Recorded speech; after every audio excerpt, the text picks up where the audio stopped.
Histoire de la littérature espagnole en 10 minutes. Les premières œuvres de la littérature espagnole ont été écrites au Moyen Âge.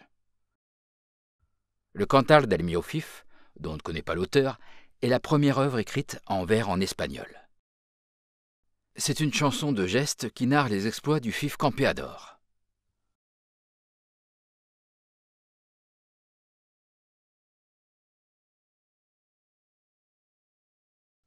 Gonzalo de Berceo a vécu dans le couvent de San Millán de la Coruña, où il a écrit les Milagros de Nuestra Señora. Son œuvre appartient au Mester de Clereccia, la littérature médiévale composée par les clercs, dont la finalité est d'enseigner la foi chrétienne d'une manière plaisante et conviviale. Le XVe siècle est un siècle de transition entre le Moyen Âge et la Renaissance, même si les schémas médiévaux sont maintenus, comme la didactique et les thèmes religieux. Le poète espagnol Jorge Manrique écrit les coplas à la Muerte de su padre, une œuvre dans laquelle il nous offre une profonde réflexion, d'une grande beauté, sur la brièveté de la vie et la finitude des biens terrestres.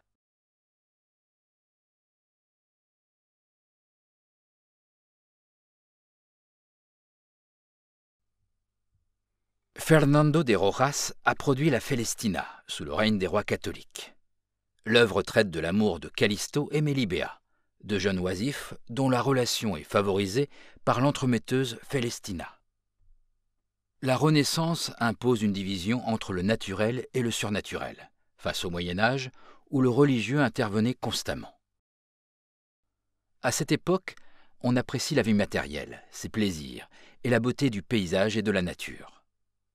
On distingue 3 types de poésie: profana, ascétique et mystique. La poésie profane est représentée par Garcilaso de la Vera, homme érudit et élégant qui a servi à la cour de Charles Ier. Il écrit sur des sujets amoureux et pastoraux. Fray Luis de León, quant à lui, est un représentant de la poésie ascétique. Il a été expulsé de l'université de Salamanque à la suite du procès que l'Inquisition a engagé à son encontre, après sa belle traduction de l'ouvrage biblique Cantique des Cantiques. Après plusieurs années passées en prison, il a été réadmis à l'université, et la phrase avec laquelle il a commencé son premier cours est restée gravée dans les esprits, comme nous le disions hier. Pour ce qui est de la poésie mystique, 2 auteurs se distinguent, San Juan de la Cruz et Santa Teresa de Jesús. De Santa Teresa, on retient le célèbre fragment d'un de ses poèmes, dans lequel elle exprime son désir ardent d'atteindre l'union parfaite avec Dieu.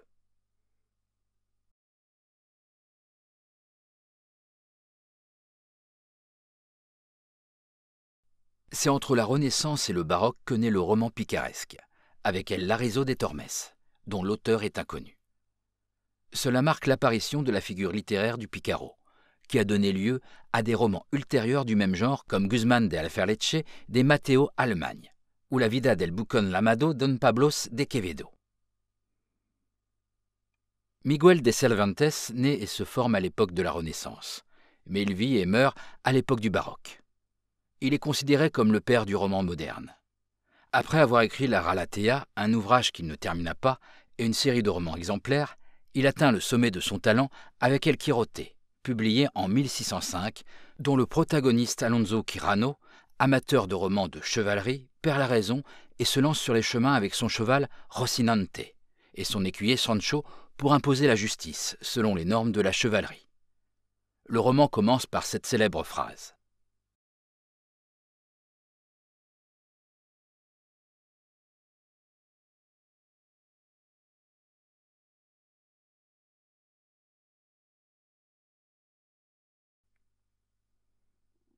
Le XVIIe siècle marque l'apparition du scepticisme et du pessimisme du baroque face à l'idéalisme et l'optimisme de la Renaissance. Le déclin lent mais progressif de l'Empire espagnol commence dans le domaine militaire et diplomatique. On assiste à un essor de la poésie culte en quête de l'artificiel et du raffiné. Góngora utilise un langage chargé de latinisme, appelé culteranisme, et Quevedo, considéré comme le grand poète de l'amour de ce siècle, joue avec le double sens des mots en utilisant un langage dénommé conceptiste.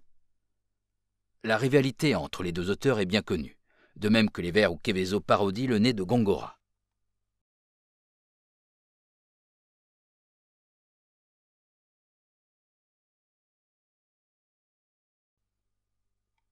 Pour ce qui est du théâtre, Lope de Vera est l'auteur le plus populaire du baroque, avec une production abondante.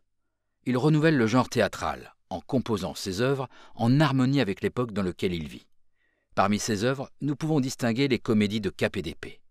Sa production lyrique a aussi une valeur inestimable, avec les premiers vers de la romance El Solitario.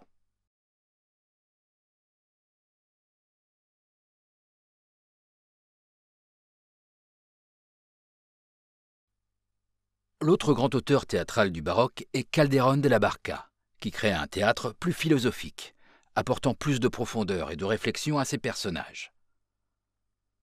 Dans la Vida Escenio, on retiendra le sublime soliloque de Serismundo.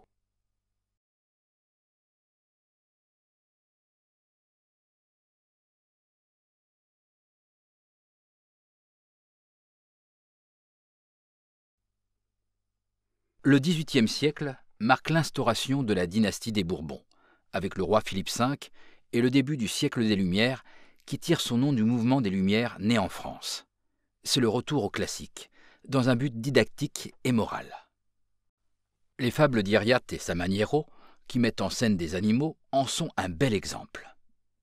Cadalso écrit les Cartas Mariquas, un roman épistolaire dans lequel il rassemble une collection d'essais sur le retard culturel, social et matériel de l'Espagne. Au début du XIXe siècle, c'est l'avènement du romantisme en réaction au rationalisme illustré de l'époque précédente. Il y a une soif de liberté et d'expression des sentiments. On rejette le monde réel et on laisse libre cours à l'imagination et à la fantaisie, expression du caractère rebelle propre à la jeunesse. Les poètes les plus représentatifs sont Espronceda et Becker. José de Espronceda écrit ses meilleurs poèmes après être entré en contact avec le romantisme anglais. Il éprouve une prédilection pour les personnages marginaux, comme dans son poème La Canción del Pirata.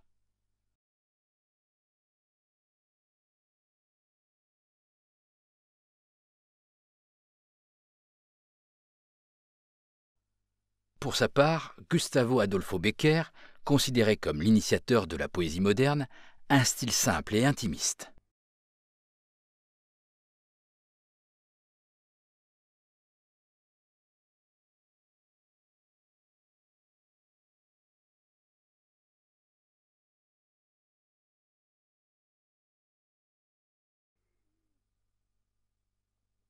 Face au romantisme, le réalisme cherche la représentation objective de la réalité.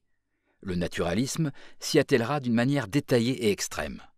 À cette époque, le genre littéraire le plus couramment utilisé est le roman, et l'on y distingue deux auteurs, Benito Pérez Galdós et Leopoldo Alas Clarín. Galdós, auteur très prolifique, écrit Los Episodios Nacionales, qui passe en revue l'histoire depuis la bataille de Trafalgar en 1805 jusqu'à la restauration monarchique en 1874. Parmi ses autres romans, nous pouvons citer La Fontana de Oro et Fortunata y Jacinta. Clarín, critique littéraire et auteur de la Rerenta, est le principal représentant du naturalisme en Espagne. Modernisme, XXe siècle. Le modernisme se caractérise par la recherche de la beauté formelle. Ce courant surgit en Amérique latine avec la publication de l'ouvrage Azul du poète nicaraguayen Rubén Darío. En Espagne, le plus grand poète moderniste était Juan Ramón Jiménez, auteur de Platero y Yo.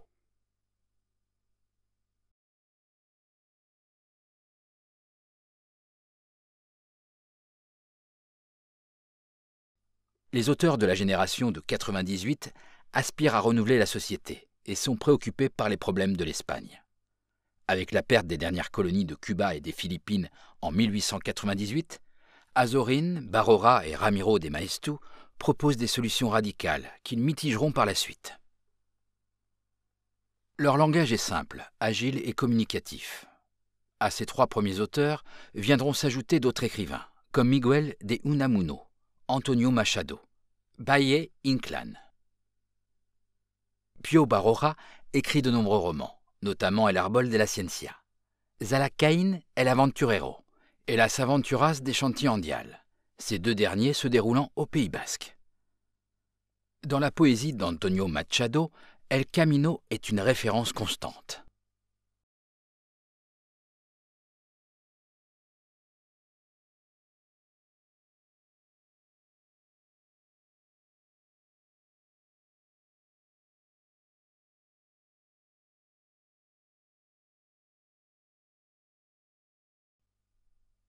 La génération de 27 doit son nom à la célébration du 3e centenaire de la mort du poète Góngora, dont l'œuvre était admirée. Parmi les membres de ce courant littéraire, citons Federico García Lorca, Rafael Alberti, Vicente Alexandre et Luis Cernuda. Parmi les œuvres de la première époque de García Lorca, citons le poema del Conte Rondo et le romancero ritano. Ces poésies sont influencées par le lyrique populaire andalou.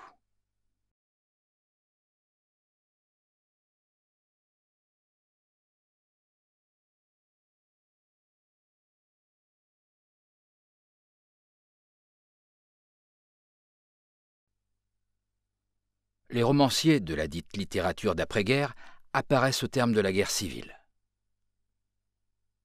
Camillo José Cela, auteur de la Familia de Pascual Duarte, inaugure un nouveau style littéraire appelé trémandisme, qui se caractérise par la déformation de la réalité en soulignant ses aspects les plus désagréables. Miguel Delibes, avec la Sombra del Ciprés es a la Garda, reflète le triste monde de l'après-guerre. Ces personnages y apparaissent désorientés, tristes et frustrés. Ramón J. Sender, auteur exilé, écrit le roman Requiem por un campesino espagnol, où il évoque la question de la guerre civile. À partir de 1955, c'est l'étape du réalisme social qui commence. On traite des réalités sociales concrètes en dénonçant leur injustice. Citons à cet égard les romans El Ralama de Rafael Sánchez Ferlosio et Entre Visidios de Carmen Martín Gaite. Blas de Otero et Gabriel Celaya produisent une poésie sociale et engagée dans le but de tenter de changer la réalité sociale du moment. Les années 60 se caractérisent par une littérature expérimentale. On cherche un changement et un renouveau dans la façon de composer. L'ouvrage Tiempo de Silencio de Luis Martín Santos est publié en 1962 et sera le point de départ de cette nouvelle étape, dont fait partie des auteurs tels que Juan Guatisolo avec Señas de Identidad et Juan Benet avec Bolveras a Región.